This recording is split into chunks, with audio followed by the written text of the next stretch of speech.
Bruce, can you just briefly introduce yourself? Yeah, Shoki, just a little background. I'm what is known as a serial entrepreneur. I started and been CEO of 7 different companies in my life. And so I think I got hooked being an entrepreneur quite young. One of the questions you wanted to ask me, I know, is what motivated me to start my first business. Well, I was a part of 2 other startups first, and I learned what it took to do to be a startup, in a startup, and I think that's important that you get that kind of experience. So I had a pretty good idea of what might fail and what might succeed. My first real startup was probably more ambitious than it should have been, but doggone if it didn't work. And that was that in early 1980s, IBM had just entered the PC business. And I knew that IBM was going to have a problem. And I knew the problem it was going to have was how was it going to get people trained to, and particularly teachers, trained to teach other people how to use computers. So I wrote a business plan on my Apple to IBM saying that I had some experience in training. I had a lot of experience in early computing, and I proposed that I would set up 86 training centers for them across the United States, in one in at least every state. And these training centers, I would get 50 or 55 universities to sponsor graduate credit for these training centers because I had very good relationships with universities at that time, to offer college credit to school teachers or professors who were going to take these courses. And I wrote a business plan. I was a little naive. I didn't realize at the time that IBM didn't finance businesses, but by the time I figured it out, they financed my company. And in 9 months, I set up 86 computer training centers across the United States. I ran them for a while, and then IBM wanted to buy them, so I sold them to them. So I had a successful exit. They wanted all my employees, including me. I said, no, I'm not going, but they can go. Yeah.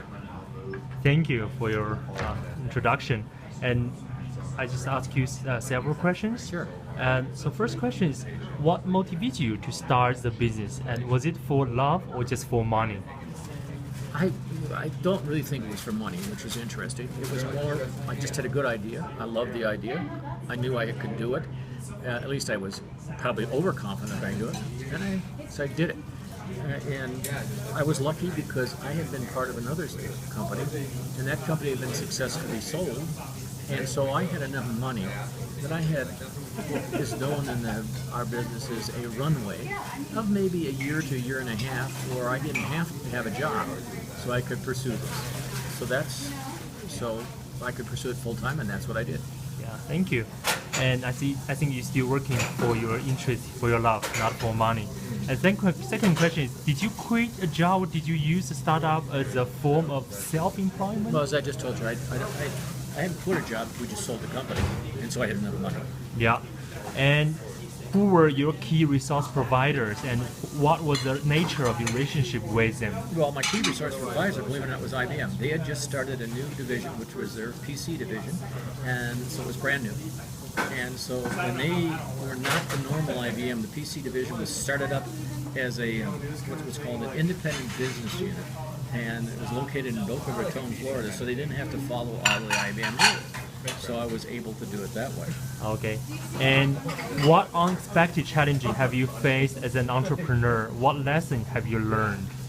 It's never as easy as you think it's going to be. And the hardest thing, frankly, about being an entrepreneur, most people think the hardest thing is getting a good idea. No, you're going to have a million good ideas in your life. The hardest thing is getting it financed.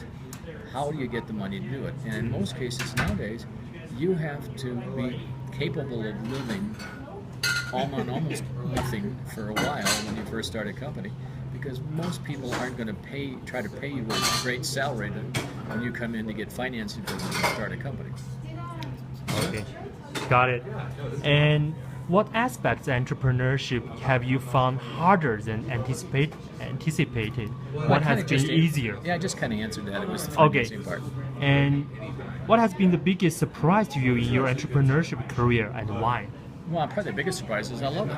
And probably the second biggest surprise, honestly, was when my daughter went to college. She went to the University of Chicago, which is an egghead school, and she was going to be a college professor. And she told me when she went to college, she says, "Dad, I'm never going to be like you. I'm going to be a college professor." And then while she was in college, she started a company. And when she left college, she came to me and said, "Dad, I think I caught the illness." And that company, by the way, became successful. And by the age 23, she sold that company to a division of NBC. She's now 30, and she's in her 5th startup, which she's CEO of. So my biggest surprise is, heck, my daughter caught the illness too. That's interesting. And she's a Boulder girl. Okay. That's good stuff. And has the venture been successful, or why? What is your idea of success for the venture? Well, I've started 7 companies. Yeah. And I had, I would say, 2 failures and 5 successes. And so my odds are much better than most, because your odds of being successful when you start a venture company are less than 50-50. They're usually maybe 20% or so. But I've been a little bit more fortunate. Most of mine have worked. A couple of mine have failed. One failed because 2 airplanes hit 2 buildings in New York City 1 week after I signed a letter of agreement for the financing of that particular company. And unfortunately, Bain Capital was the company that was the financing. You may remember the head of Bain Capital ran to be president of the United States in the last election. And they pulled all their financing at the last minute. So I lost a fortune in that one. Yeah. And do you recommend the life entrepreneurship? I can answer for you. Definitely yes, right? Yeah, I can't work for anybody. I couldn't. When IBM bought my company, they wanted me to come. There's no way. I mean, even when I did work for a large company, it wasn't a large company when I went to work for it, but it became one of the Fortune 100 companies. It still is one of the Fortune 100 companies, so one of the 100 largest companies in the world. But when I first came to it, it was losing $1 million a month. It was not that kind of company. But once it got big, I could have been. I was making a lot of money. I could have been there for a long time. But I was bored. And I was bored because now every day I was doing the same thing.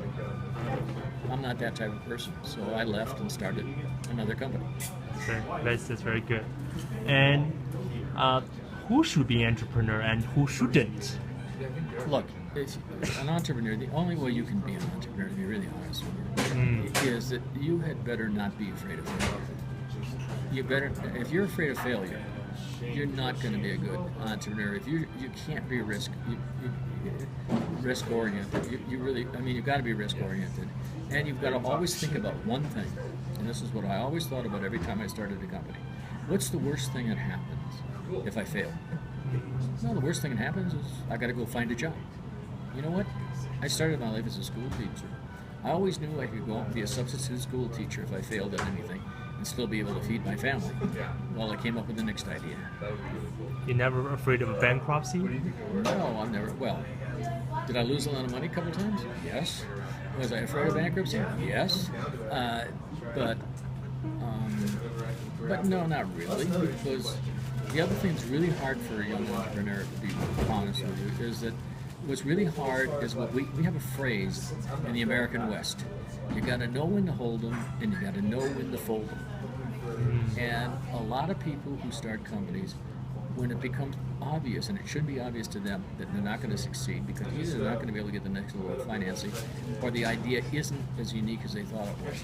They've got to know to stop and move on to something else instead of trying to hang on until the very end and then go bankrupt. That's it. Okay. Yeah. And last question: would you do it again, knowing then what you know now? Well, the answer was obviously yes. I did it 7 times in my life. Yeah. But at this particular point in my life, no. You know what I like doing right now? Exactly what you and I are doing. I've mentored students at Leeds. I've mentored people at IBM. I've mentored people at Cisco. I've done a lot of lecturing all over the world. I think I've lectured in every continent but one. And the only reason I haven't lectured at that continent was because the only people who listened to me were penguins. So I like that. I like teaching. I like helping. I like giving it. I like listening. Yeah. So am I going to do it again? No. I'm now living through my daughter, because I can watch her start new companies, one right after another. Yeah. If you just say one sentence to the MBA students or business school students, what do you want to say? Anything. I would say the most important thing you're going to have to do in your life is to build a network of people you get to know, who are people who've had experience, who people who you can seek advice from, and are people you can ask for help from. Because one of the things you find in America, and you probably find it in the rest of the world, I've worked around the rest of the world, I found it in most places, is that people who have had success like to be helpful to other people. So now I'm trying to give back, and I think I'm having a great time. So you're trying to say like nobody can be successful alone, right? On No, their you own. can't. You can't. It was funny to me because the last time I was in Beijing, you spent many parts of your life. A Chinese student came up to me in the middle of, I forgot what the square is in front of, what's the big square there? Tiananmen Square. Tiananmen Square. A Chinese student came up to me in Tiananmen Square and said, "Grandfather, could I be your guide?" And that's when I began to learn what grandfather meant in China. It meant that I have gray hair, I'm older, and somebody will now help me. So, Okay, thank you so much. Perfect. Yeah.